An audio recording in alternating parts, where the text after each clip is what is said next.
இஃப்தார் ஸ்நாக்ஸ்லாம் ட்ரை பண்ணால் 6:30 சாப்பிடணும் போல். அதை தாண்டிலாம் போனால் ஒன்றுமே இருக்காது போல். ரீசெண்டாக வந்து ராயப்பேட்டையில் இருக்க இந்த பாம்பே ஃபுட் கோர்ட்டு தான் போனால், அங்கே போனால் 7 ஒன்றுமே இல்லை, வெறும் ஜூஸ் மட்டும் தான் இருந்துச்சு.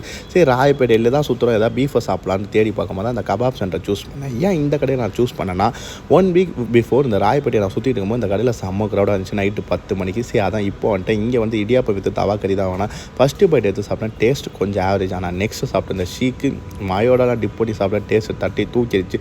சாப்பிட்டு நான் எப்போதும் ஃபேவரட் ஸ்பாட்டு இந்த ட்ரிபிள் கேனில் இருக்க இந்த டேஸ்டி சென்னைக்கு போய்ட்டேன்.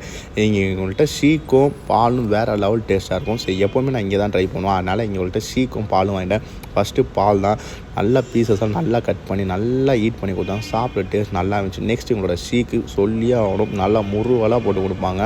பெஸ்ட்டு ஷீக்குன்னு சொல்லுவேன். சாப்பிட்டு முடிச்சு மறுபடியும் நான் ராயப்பேட்டை தான் போயிருந்தேன். ராயப்பேட்டையில் இஃப்தார் ஸ்நாக்ஸை தான் சாப்பிட முடியல. சரி இஃப்தார் ட்ரிங்க் யார் குடிக்கலான்னு போயிட்டேன். இங்கே போனால் ரோஸ் மில்கில் வாட்டர் மிலானை கட் பண்ணி போட்டுகிட்டே இருந்தாங்க. இது என்னன்னு கேட்டால் டெல்லியில் ரொம்ப ஃபேமஸான ட்ரிங்க்கு பண்ணாங்க. 30 rupees குடிக்கிற டேஸ்ட் நல்லா இருந்துச்சு. இதோட நேம் தெரிஞ்சால் மறக்காமல் கமெண்ட்ஸில் கமெண்ட் பண்ணுங்கள். உங்களோட சேர்ந்துக்கிறேன். டாட்டா.